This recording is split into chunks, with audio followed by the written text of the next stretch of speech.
My name's Nancy Weinert. I'm 57 years old. I'll be 58 in February. I was given heroin at the age of 5, and I'd like to tell you that that person was taken to court when I was 5 days clean in 1995. After a 4-year trial and setting new law in Canada, he was charged on 31 charges on multiple counts. So I became an addict at 5 years of age.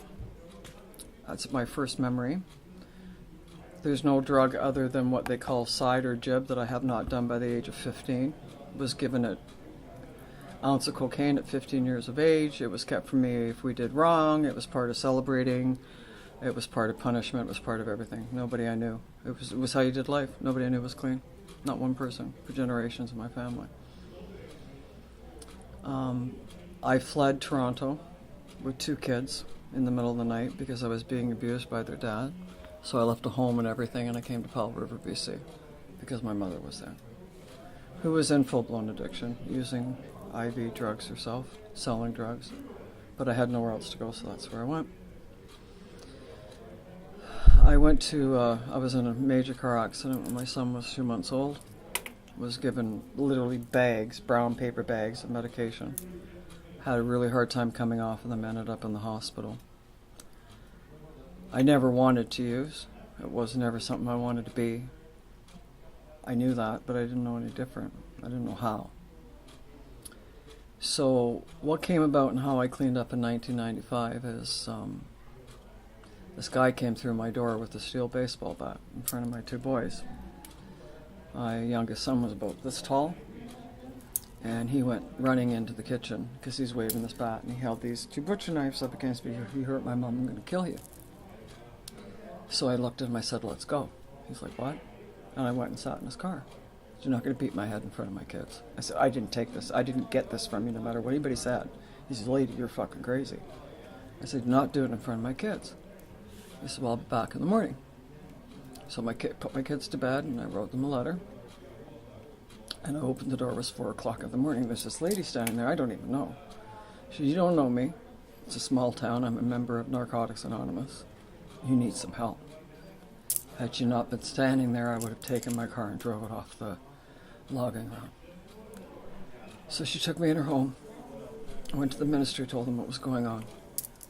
On September long weekend in 1995, I went to Vancouver detox. When I got there, I didn't have a bed. It was a full moon. I remember this guy opening the door and me saying to him, "Don't let me in here. I'm going to die." I said, "I haven't used in 2 days, and I'm really, really sick." So he went and talked to somebody, and he said, "If you come in here, we're going to drug test you. And we'll be able to tell if there's a lot, a little bit, a trace. You're lying to us, you're out." They did it, and he said, "For Christ's sake, you're telling me the truth." They put a bed on the floor for me. I stayed there about 14 days, and I went to Turning Point Recovery House at Cambie and 13th. I stayed there for 2 months. Then I went to Homestead Recovery, that was at Oak and 57th. And the government was a whole lot better back then. They didn't give me 30 days or 3 months, I was there 18 months. Because I didn't know how to cross the street. I didn't know how to go shopping. I didn't know how to talk without something in my system. And they were kind enough that they kept me for 18 months. They brought my children in. We did some counseling. And 18 months later, I was on my merry way. Ready, with the tools that I needed. I went to 2 meetings a day, every day. I got a sponsor. I got connected back into my culture. I started talking at high schools. I started going to detox. I started volunteering with seniors, going to Turning Point. I was very involved in helping other people and in helping myself. Was doing extremely well, and then I kind of bought into the thing of, well, it's nice that you're sweating and it's nice that you're doing all this, but well, how are you? You're supposed to have more. You're supposed to send your kids to school, and you're supposed to do these things, right? So I buy into it. So this kid, who's got a grade 9 education, because I had to leave school to support my mom, Because my sister got pregnant by my brother. Because of this asshole that we're talking about. Okay? And this has all been in the newspaper in the Toronto Sun. So I'm not saying anything my family hasn't already heard. So much I wanted to use, and I remember the day I was sequestered. I had no one around me. I wasn't allowed to talk to my mom, my brothers, my sisters, nobody, because I was the primary victim. And the day that I put my hand on that door, people were using outside on the hotel, and I thought, I can't do this. I gotta go use. I put my hand on that door, and I went, you do it, he's got you. He's got you right where you want you, and I didn't use. So I went to work. I went to school. I became a Canadian credit insurance broker level 2, which is very hard to do. Was very good at my job. Went into a national home warranty, which is a type of insurance in a sense. And I was the assistant manager of business development for the largest firm in Canada. My grandmother, who's 91 years old, not last October, but the October before, was diagnosed with cancer. She's buried 3 of her children, one being my mother, who suffered incredibly, and the only way she could eat or function was if she had pot. It's the only way. My son has ADHD. The only way he is allowed to be a part of society, he was kicked out of school, he was kicked out of everything. They wanted to put him on medication that didn't work for him, kept him up to 3 or 4 o'clock in the morning, trying to get him up. He's all over the place. Was pot. It's the only thing, and it's still the only thing that works. So anyway, when I went to see my grandmother, not last October, but the October before, I lived at the corner of Nelson and Howe. I've always had really nice places. And I've avoided the downtown east side like a plague. Because I knew I shouldn't put my face in a place where my face shouldn't be. Well, I ended up, place was sold. I was looking after my grandmother for her cancer treatments. So, no problem. Hey, I can work 16 hours a day at the convention center. Bust my back, no problem. Came off a disability twice from the car accident and another time because I don't want to be on it. This is not who I want to be. They're still holding my job at the Vancouver Convention Center because they want me back. They're still holding my job. My director knows exactly what is going on here. He was the first person I called, and he has supported me 100%. So anyway, I come back, and lo and behold, I get injured the first day at work. I have a 5-centimeter tear in my calf muscle. You could see the blood coming up to the surface, down to my foot. Now I can't work and get those couple of weeks together. Now I'm homeless. And guess where I end up? 2 o'clock in the morning. By Safe Ride. And the woman's name, we'll just say her name is Jay. It's her initial. Was in the program. I was so scared. I said, I don't know if I'm going to be able to do this. She's going to be able to do it, honey. Good. And she walked me up the ramp. I was there for 3 weeks. I couldn't move. You got to take your bags. I couldn't leave. So I just sat in front of Oppenheimer Park. And stuff I've seen is incredible. Well, lo and behold, one day, off the bus, comes one of my co-workers. And he looks at me and goes, what the are you doing here? Because he knows I would not be down here. And I explained to him what happened. So I moved into the Huber residence right next door. My wall is actually attached to Life Skills. I can hear them 24 hours a day. I want to thank Life Skills, by the way. I wouldn't have made it without them. They were very, very good to me. And those women, most of them, would put their pipes and their rigs away when they saw me walking by. What is Life Skills? Life Skills is a homeless shelter at 412 East Cordova. Has a bad rep, but I'm going to tell you, saved this woman's life. And they still help me. So, my co-worker spoke to the management, and creator willing, I was in there in 3 weeks. Well, I was on hydromorphone because of my injury. And guess what? When I came off them, So it's the weekend. So I'll go to St. Paul's Hospital. Wonderful doctor. It's your body and it's your mind and all those experiences you've had, like you don't really want to use, but this is natural. I'm going to give you one and I'm going to give you something else. I'm going to put in a running order and you come back 6 to 8 hours. We'll get you to Monday. Hang in there, kid. You're doing a good job. I go back. Great. I'm in. They do the same thing. No problem. Sunday. I'm making it. I'm just about making it to Monday. I'm making it to Monday. Go to St. Paul's and I get a doctor who comes in and looks at me and says, all you want is more pills. I'm done with you. You can sit here as long as you walk. And he walks out. He walks out. So here I am, trying to get on the bus, hanging around downtown, cold, because I don't have a jacket, and feeling like, what the hell am I going to do? It's okay, kid. It's okay. You've got 21 years. You're going to be able to make it. You're going to be able to make it. You're going to be able to make it. Sunday night, I wasn't making it. So I'm thinking, okay, you don't want to use, but you don't want to be sick. So go get $10 worth of heroin. And I've never used in Vancouver. This was Powell River, BC, where homeless means sleeping on the beach, and you know exactly what you're getting, because everybody's getting the same thing. No fentanyl, no nothing. I go get $10 worth, and I cut it up into 3, thinking, you're going to make it to Monday. Well, that was like giving a fucking elephant a bologna sandwich when it wants a steak. It just kicked in, and that fucking beast just roared at me. Well, you know what? I was in the back alleys of Insight like I've been here my whole life. Pulling water out of the fucking garbage, it was unbelievable. Unbelievable.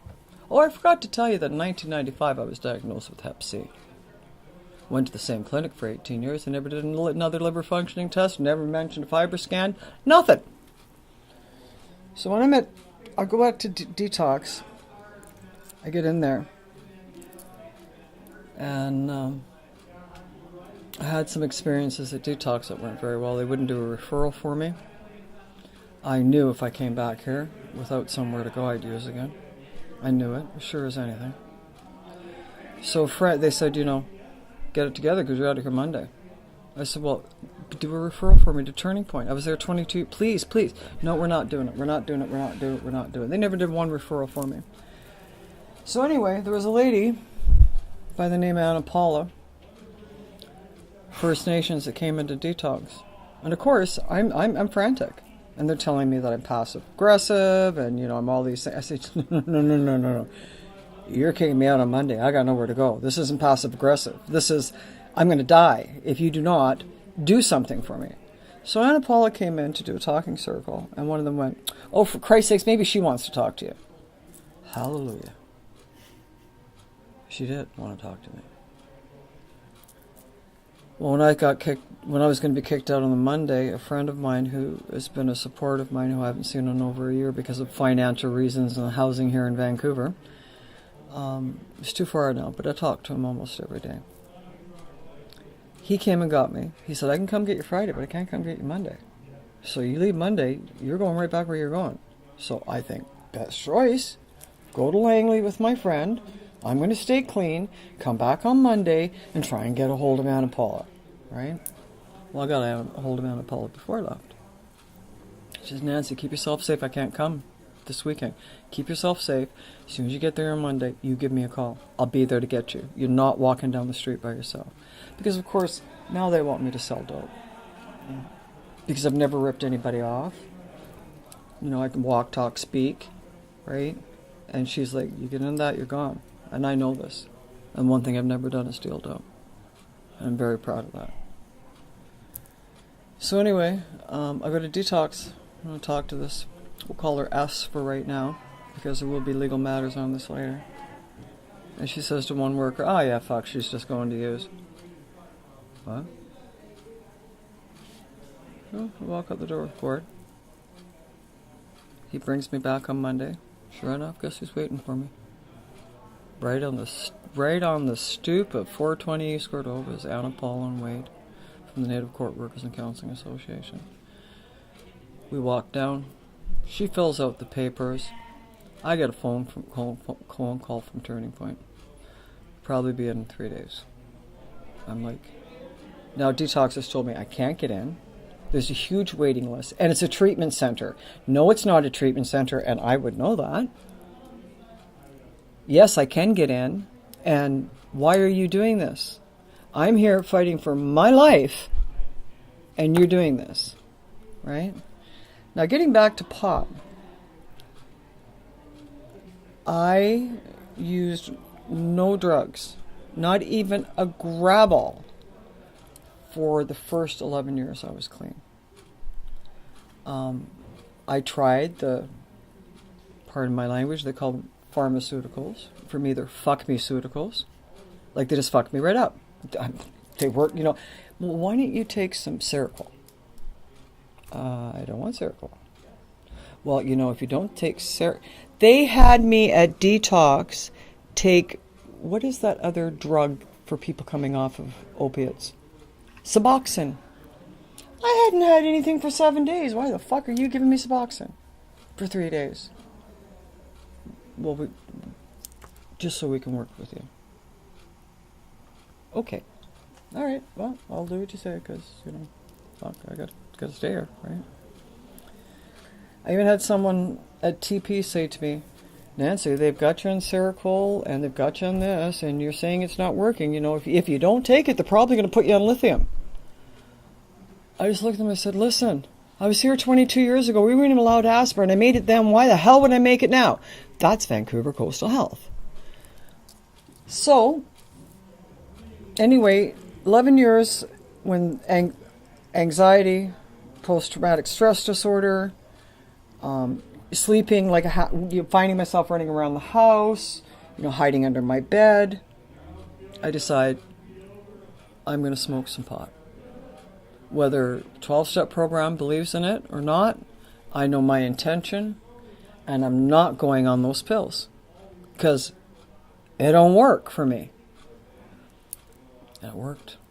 Same as it did for my mom, same as it did for my son, and same as it did when I first wasn't in part of the a drug is a drug is a drug and that kind of thing. And believe me, all hats off to Annie, it saved my life. It really did. So here I am today. We're going to fast forward just a little bit. I've been here since October, not last year, but the year before, so it's coming up on 2 years. And I've been treated with interferon, ribavirin, and Sovaldi. I'm one of the last patients to be given interferon. 85% of the people that take interferon go into psychosis. I had St. Paul kick me out after the ambulance drivers took me there because I thought I was on crystal meth. I had 2 cops throw me back in my apartment. I soaked my hands in bleach. I soaked my tongue in bleach because I knew I hadn't used, but I thought somebody's got to be fucking poisoning me. So where I am today is I'm 7 months past my Hep C treatment. 5 months after treatment, my fiber scan was 6.2. I went the other day and it's 23.8. I now have cirrhosis of the liver. I've also recently been diagnosed with rheumatoid arthritis, and I might have lupus. And what I need to share here is those that can help need to help. Because every day I walk down the street, and I have to, how do I take a bus? How do I get to the doctors? I'm asked if I want dope. Some days I believe I want dope. All I want is pain to go away. I'm 16 months clean again. And if I don't get some help, because most of my check goes to pot, so that I can function, so that I can sleep, so that I can eat. If I wanted to get high, I'd be going off heroin, because I never used to be a part of anything. I used to remove you from me from you, and the world from me. I didn't want to exist. I remember, see, I don't have veins for this stuff, right? And jabbing myself over and over again and saying, it's okay, it's just a carcass, and not even realizing what a carcass was. It's a dead piece of meat. So our government, I asked them this question: would you rather me be sitting here talking to you after getting some help and know that at least for today I can walk through that? Some days I go to the corner store, I'm asked 9 times in one block. When you're in this kind of pain, without any help, how many times can you say no? I was loaded with fentanyl when I went to detox. I'd never touched it in my life. Loaded with it. Because when I relapsed, and those 4 months, of course, I went right for the knock me out one, right? I was loaded with it. I don't know you can pick up anything that isn't today. If I was I went and ran into life skills the other day because of something that happened. And they said, Nancy, what's wrong? And I said, I don't know if I'm going to make it. And they said, you're going to make it. You just keep coming to people who love you and are going to help you. You're going to make it. It's tough out there, especially if you the way you do. So, again, I ask you this question. This works. It worked for my mom. It worked for my son. Oh, and by the way, my boyfriend broke his neck as well. And they used to have rooms for them to smoke pot so that little spasms wouldn't throw them out of the bed.